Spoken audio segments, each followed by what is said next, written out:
Sejam todos muito bem-vindos. Hoje nós estamos continuando, a pedido de vocês, a decifrar um pouco dos segredos da nossa Torá. Porque eu preciso ler o capítulo número 25 do livro de Shemot, o segundo livro da Torá, o livro de Êxodos, para você que ainda traduz os nomes dos livros da Torá. E eu leio sobre a construção do tabernáculo. Eu leio sobre as medidas exatas de todos os utensílios, de todos os móveis que existiam no tabernáculo e assim também no templo sagrado de Jerusalém, de Jerusalém.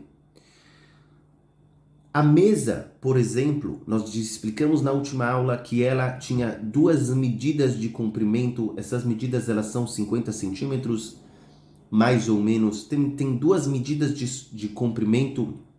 Ela tem uma medida de largura e uma medida e meia de altura. Do outro lado, nós temos a arca sagrada, que ela tem duas medidas e meia de comprimento, uma medida e meia de largura e uma medida e meia de altura. Por que existe essa diferença? Enquanto que a arca somente tem medidas quebradas, a mesa possui duas medidas plenas e uma medida quebrada. Então explicam nossos sábios da Torá que, na verdade, a Torá aqui nos ensina como devemos nos relacionar com o mundo material e como devemos nos relacionar com o mundo espiritual. A mesa, ela representa a comida, os bens, a riqueza, o mundo material. Enquanto que a arca, o que existia dentro da arca? As tábuas da lei, as tábuas do pacto infinito que Hashem criou e fixou com Am Israel. Ou seja, na verdade, essa arca era uma arca totalmente espiritual. Essa arca era uma arca que demonstrava a ligação de Am Israel, do povo de Israel, com a espiritualidade.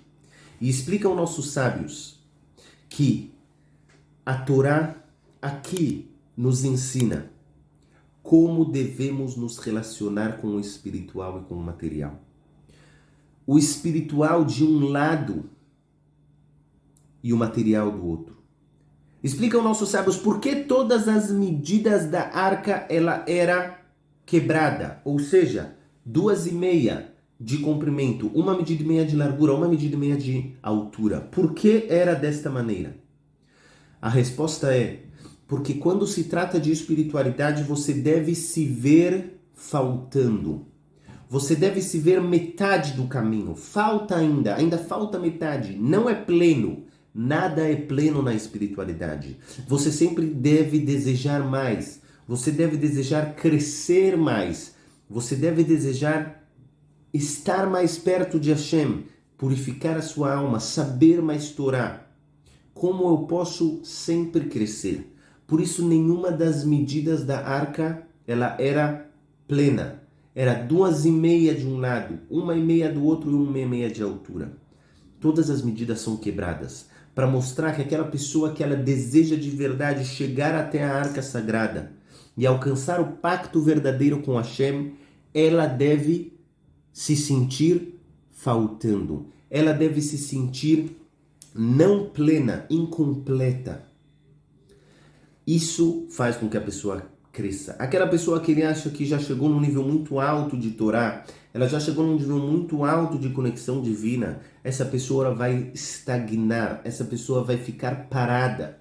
E quando a pessoa fica parada, nós temos um perigo muito grande. E como nós sabemos, na espiritualidade não existe parar. Ou você está subindo, ou você está descendo. E na hora que você para de subir, você automaticamente começa a descer. Assim é a lei do mundo espiritual. Ou você sobe ou você desce. Por isso, se você se sentir sempre faltando, você vai ter a Siyata de Ishmael, você vai ter a ajuda dos céus de crescer e de se aproximar de Hashem.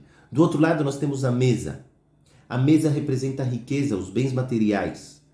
Ela tinha de comprimento e largura medidas plenas, enquanto que de altura ela tinha medidas quebradas.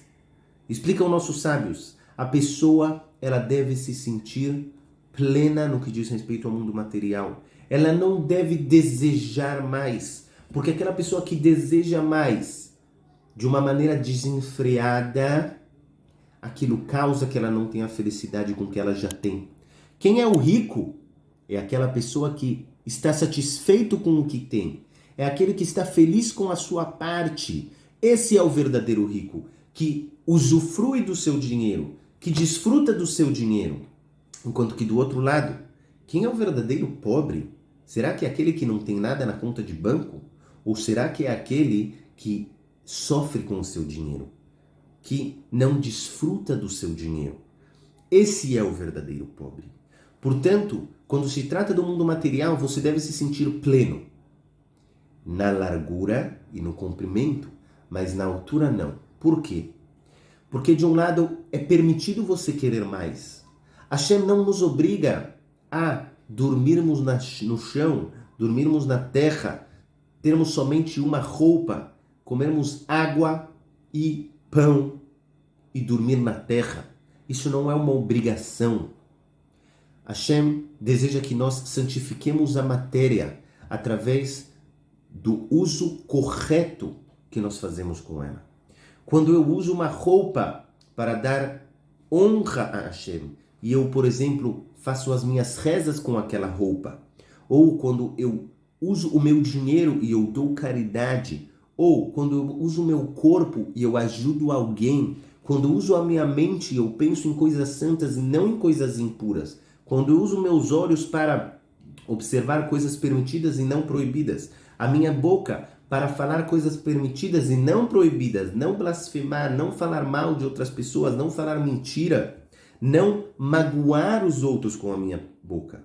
Essa é a maneira de usar corretamente a matéria.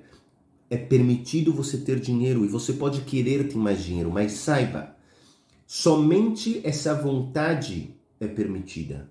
Porém, quando se trata de olhar para aquilo que você tem que se sentir pleno. Você pode querer mais, mas essa vontade não pode criar um sentimento de falta. Quando essa vontade cria um sentimento de falta, isso é problema. Isso é a porta da tristeza, isso é a porta da depressão, isso é a porta do sofrimento. Hashem nos diz, sinta que a sua mesa está plena. Você pode querer que ela seja um pouco mais alta, mas o comprimento e a largura dela estão plenos. Tudo que você deseja está em cima dessa mesa. E mesmo que você deseje mais, aquilo não é algo que falta. É algo que você gostaria de ter, mas aquilo não faz você ser infeliz. Aquilo não faz você não desfrutar do que você já tem. Os segredos da nossa Torá, eles são infinitos. E a cada versículo nós podemos aprender. E como eu comecei falando na outra aula, em vez de mudar a Torá por falta de compreensão verdadeira ou por desejos desenfreados, nós devemos mudar a nossa mente, nós devemos mudar o nosso coração, nós devemos mudar a nós mesmos. A Torá não muda, ela é eterna e ela não se moderniza. O que deve mudar somos nós, porque a Torá ficará e nós passaremos desse mundo material e do outro mundo. Aqui nós devemos cumprir a vontade de Hashem, e esse é o único tafkid, é o único trabalho verdadeiro que nós temos. E Eiratzon, que nós consigamos cumprir tudo aquilo que nós estudamos.